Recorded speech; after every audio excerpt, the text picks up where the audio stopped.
Fala aí, galera do Força Máxima, sejam bem-vindos a mais uma videoaula. Eu sou o professor Lúcio de Química e hoje vou conversar com a primeira série sobre o capítulo 7 de Química 2, beleza? E aí, galera, para isso, como sempre, tem aqui aberta nossa apostila show. E aí, esse capítulo 7 é o capítulo que trata sobre... A gente vai começar a introduzir o conceito de gases, beleza? E aí a gente vai ver a equação geral e as transformações gasosas. Mas antes, vamos bater um papo aqui sobre o que é um gás. Gás é uma palavra que vem do grego, que quer dizer caos, desordem, show. Então, o gás, a gente já estudou isso nos anos anteriores, ele é o estado da matéria que apresenta o maior número de desorganização das partículas, né? De desorganização das partículas. O que é isso? Só você parar para pensar no seguinte: se eu abrir aqui a tampa do álcool, de um álcool, por exemplo, melhor, de acetona, eu tenho um vidro de acetona e abro esse vidro de acetona. A acetona vai começar a evaporar e esse vapor vai se espalhar pelo quarto inteiro, de forma que quem tiver, tanto aqui quanto quem tiver ali atrás, vai sentir o cheiro da acetona. Por quê? Porque as moléculas de acetona que estão no estado gasoso, estão evaporando, elas tendem a se espalhar por todo o ambiente, ocupar todo o espaço do ambiente. Por isso a gente diz que o gás tem forma e volume variáveis. Show? Além disso, para descrever um gás, geralmente a gente precisa de 4 variáveis, ou seja, 4 características do gás. A gente precisa da pressão desse gás, do volume dele, da temperatura e do número de mols de gás, que é o que indica a quantidade de gás que eu tenho. Beleza? Então, passando aqui um pouco para baixo, a gente vai começar a ver a equação geral dos gases perfeitos. O que é isso? É a maneira que a gente tem de relacionar essas 4 características, essas 4 variáveis do gás que a gente precisa para analisar ele. Então, a gente tem uma equação que é conhecida como equação do gás perfeito ou equação de Clapeyron, que é essa equação que está bem aqui. Ó. Essa equação que está bem aqui. Tá vendo? P1V1 igual a N1RT1. Beleza? Onde P é a pressão, o V é o volume, o N é o número de mols, T é a temperatura e o R é o que a gente chama de constante universal dos gases perfeitos. Beleza? E essa aqui é a forma que a gente tem de relacionar todas as variáveis de um gás: a pressão, o volume, o número de mols e temperatura. Perfeito? Só que, além disso, existem processos que a gente chama de transformação gasosa. Nada mais são do que processos onde a gente causa alguma alteração em uma dessas variáveis, em uma ou mais dessas variáveis, beleza? E aí a gente chama esse processo de alteração de transformação gasosa. Show? Transformação gasosa. Como que a gente vai chegar, então, numa maneira, nesse módulo, de relacionar os estados inicial, ou seja, antes de eu realizar a transformação, e o estado final, ou seja, depois de eu realizar a minha transformação, beleza? Para isso, eu vou fazer o seguinte. Eu tenho aqui um estado inicial, o estado 1 do gás A, eu tenho um estado final desse gás A. E esse gás, nesse processo, entre esse estado inicial e esse estado final, sofreu um processo, sofreu uma transformação, beleza? Então, no estado inicial, eu tenho o gás com uma pressão 1, um volume 1, uma temperatura 1 e também tenho uma quantidade 1 de gás, que é o N1, beleza? E eles se relacionam dessa maneira aqui, que a gente já falou dessa fórmula. PV igual a nRT. P1V1, porque a gente está falando do gás 1, no estado 1 pelo menos, é igual a N1RT1. Essa aqui é a equação que representa o estado inicial do gás A. E para o estado final, eu vou chamar de estado 2. Eu tenho um P2, V2, T2 e uma quantidade N2 de gás também, que vão se relacionar dessa maneira aqui. P2, V2 igual a N2, RT2. Show? Eu vou pegar cada uma dessas equações e vou manipular elas da seguinte maneira. Eu vou pegar essa temperatura 1 e vou mudar ela, aliás, vou pegar a temperatura e vou mudar ela de lado da equação. Ela está multiplicando aqui, eu vou passar ela para lá dividindo, beleza? Eu passei ela para lá dividindo. E eu vou ter essa equação aqui, P1V1 sobre T1 igual a N1R. É a mesma coisa para o estado final. Vou ter P2V2 sobre T2 igual a N2R. Show? E aí, esse R é uma constante, perfeito? Esse R é uma constante. E se eu supor que eu não tenho variação na quantidade de gás, que eu não tenho nem vazamento, nem adição de gás, eu vou encontrar o seguinte.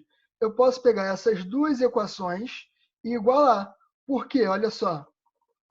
Porque o N1 é uma quantidade inicial de gás, beleza?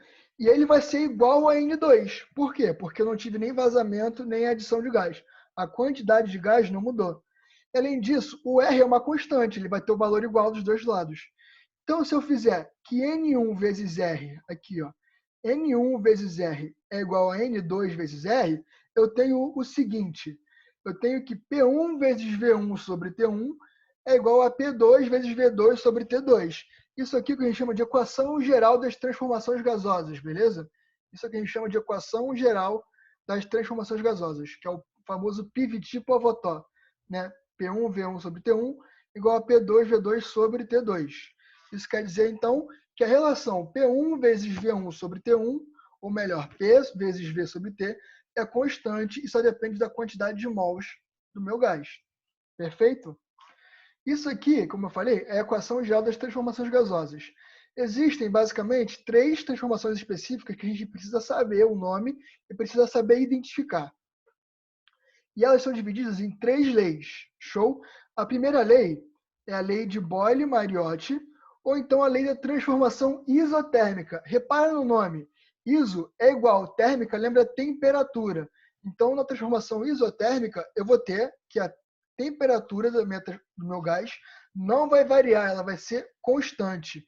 Então, a gente vai analisar como a pressão e o volume, né? Aqui, se eu tenho na minha fórmula que a temperatura é constante, sobra quem? O volume e a pressão. Então, a gente vai analisar como a pressão e o volume se relacionam quando a temperatura é constante. Show? Então, dá uma olhada aqui. Repara que no primeiro exemplo aqui, eu tenho 1P, pressão de 1, tenho 16V e temperatura T, beleza? Agora, num segundo momento, eu aumentei a pressão, tá vendo? Eu fui de 1P para 2P, então eu aumentei a pressão. Repara o que acontece com o volume. O volume que era 16 foi para 8, então eu aumentei a pressão e o volume diminuiu. E além disso, a temperatura permaneceu constante. Vamos fazer isso de novo? Eu aumentei a pressão e o volume vai fazer o quê? Vai diminuir. Então, se quando eu aumento a pressão, o volume diminui, a gente tem o que a gente chama de grandezas inversamente proporcionais. Quando o volume aumenta, a pressão diminui. Quando o volume diminui, a pressão aumenta. Beleza? E se eu for plotando todos esses gráficos aqui, todos esses valores aqui num gráfico, eu vou encontrar uma curva desse tipo aqui, ó, tá vendo? Eu encontro uma curva desse tipo aqui. Aqui no gráfico a gente tem 3 curvas, cada uma para uma temperatura diferente. T1, T2 e T3, beleza? Onde em cada uma dessas curvas a temperatura é constante. Nesse caso dessa curva aqui, a temperatura é constante, igual a T1. Nesse caso aqui, ele é constante, igual a T2. Nesse caso aqui, ele é constante, igual a T3, perfeito? Então, repara que elas têm esse formato aqui, ó, meio de... Esse formato recebe o nome de hipérbole, beleza? Então, nesse caso aqui, essa curva ela tem um nome chamado de isoterma, perfeito? Então, sempre que eu tiver um gráfico de pressão em função do volume, tá vendo que meu gráfico é de P, aqui ó, P em função de V a T constante, eu tenho que ter essa curva aqui, beleza? Que a gente vai chamar de isoterma. Sempre que eu tiver um gráfico PV e a temperatura for constante, eu vou ter o que a gente chama de isoterma. E aí, vamos para a nossa equação aqui, inicial, a equação geral. Vamos ver qual vai ser a cara dela para uma transformação gasosa do tipo isotérmica? Vamos sim, olha só. Eu tenho P1, V1 sobre T1, pressão inicial vezes volume inicial sobre temperatura inicial, é igual a pressão final vezes o volume final sobre a temperatura final. Mas se T1 é igual a T2, ou seja, se a temperatura é constante, ela não varia, eu posso cortar os T's, beleza? Eu posso cortar os T's. E aí sobra o quê? P1, V1 igual a P2, V2. Sobra aqui P1, V1 igual a P2, V2, beleza? É isso que a gente tem ali embaixo, ó. É isso que a gente tem aqui embaixo. Para a transformação isotérmica, o produto da pressão com o volume é constante. Então, P1V1 igual a P2V2. Essa fórmula ela serve para você achar as informações iniciais ou finais do meu gás, né? Lembrando que sempre que você tem uma fórmula, por exemplo, nesse caso, com 4 variáveis, a questão tem que te dar 3 e te pedir uma, né? Então, ela vai te dar P1, V1, P2 e te pedir V2. Ou vai te dar V1, P2, V2 e te pedir P1. Então, sempre vai te dar 3 e te pedir uma. Beleza? Nossa próxima transformação, galera, é a lei de Charles Gay-Lussac. Beleza? Lei de Charles Gay-Lussac, que diz respeito às transformações isobáricas. Beleza? O iso quer dizer igual. E bárica, lembra de barômetro que você usa para medir pressão? Então, isobárica, a pressão é constante. Beleza? A pressão é constante. E aí ele fez esse experimento aqui. Ó. Ele fez esse experimento para ver como que a temperatura e o volume se relacionam quando a pressão é constante. Então, primeiro eu tenho aqui um recipiente com ar dentro, com um balão na ponta, e ele está a 0 graus Celsius. Eu vou começar a aquecer esse balão. Eu reparo então, que o volume do balão começa a aumentar conforme eu aumento a temperatura. Repara que o balão aqui estava murcho e a temperatura estava a 0 graus. Quando eu aqueci o meu balão ali, quando eu aqueci o meu recipiente a 20 graus, foi de 0 para 20, meu volume aumentou. Quando eu fui de 20 para 100, meu volume aumentou novamente. Ou seja, a gente pode tirar daí que a pressão e o volume são diretamente... Aliás, que a pressão e a temperatura... que o volume e a temperatura são diretamente proporcionais quando a pressão é constante. Repetindo, para não ficar confuso, a gente pode tirar que o volume e a temperatura, quando a pressão é constante, são diretamente proporcionais. E repara o seguinte, nesse esquema aqui com valores. Eu tinha uma pressão P, beleza? Tinha um volume 4V e uma temperatura 4T. Aí eu fiz o seguinte, eu diminuí o volume, mantendo a pressão constante, a pressão ainda é P. Passei a ter um volume de 2V. E eu passei a ter uma temperatura agora de 2T. E se eu diminuir mais ainda o volume de 2V só para V, com a pressão constante? Eu passei a ter uma temperatura T. Então repara que se eu plotar isso num gráfico, se eu montar um gráfico com esses valores, eu vou ter um gráfico com a seguinte cara. Olha só, vou ter um gráfico cujo prolongamento sai da origem e ele é uma reta. Isso quer dizer que a divisão do volume pela temperatura ele é constante, beleza? A divisão do volume pela temperatura ele é constante, porque eles são diretamente proporcionais. Show? Quando um aumenta, o outro aumenta linearmente, por isso que o gráfico é uma linha. Beleza? Voltando lá para a nossa fórmula geral, vamos ver o que acontece quando eu mantenho a pressão constante nela. A gente fez isso já para a temperatura, vamos ver agora para a pressão. Para a pressão constante, eu tenho que cortar a pressão, não é isso? Quando eu corto a pressão, sobra o seguinte, V1 sobre T1, volume inicial sobre temperatura inicial, é igual ao volume final sobre a temperatura final também. E é isso que a gente tem ali, lá embaixo. É isso que a apostila está mostrando para a gente ali embaixo. Que quando a pressão é constante, V1 sobre T1 é igual a V2 sobre T2. Beleza? Porque V sobre T é sempre constante. Então, eu posso igualar eles. Essa aqui é a equação para transformação isobárica. Beleza? Para transformação isobárica. Partindo para o nosso terceiro e último tipo de transformação, a gente vai ter aqui a transformação isocórica ou isovolumétrica. Isocórica não é tão claro, mas isovolumétrica é só você parar para pensar no iso, que é igual, e volume, que é volumétrica, que vem de volume. Então, nessa transformação aqui, o volume fica constante. Beleza? Nessa transformação aqui, o volume fica constante. Então, a gente vai ver como que a pressão e a temperatura se relacionam, beleza? Se relacionam quando o volume é constante. Repetindo, como a pressão e a temperatura se relacionam quando o volume é constante, ou seja, numa transformação isovolumétrica. Então, um exemplo que eu estou trazendo aqui para a gente é de um carro. Se você pegar um carro e rodar cerca de 150 km, o pneu dele vai aquecer devido ao atrito e à temperatura do asfalto, beleza? Se você medir a pressão inicial e a temperatura inicial do pneu, você vai encontrar o seguinte: a pressão inicial é de 30 libras, libras é uma unidade de pressão, e a temperatura inicial é de 30 graus Celsius, um exemplo. Após o carro rodar, você vai ver que a temperatura do pneu vai aumentar, vai ser 40 graus Celsius, e a pressão vai aumentar também, foi de 30 para 32. Isso quer dizer que quando a temperatura aumenta, a pressão também aumenta se o volume é mantido constante. Portanto, volume e pressão são diretamente proporcionais. Vamos dar uma olhada aqui no exemplo com números.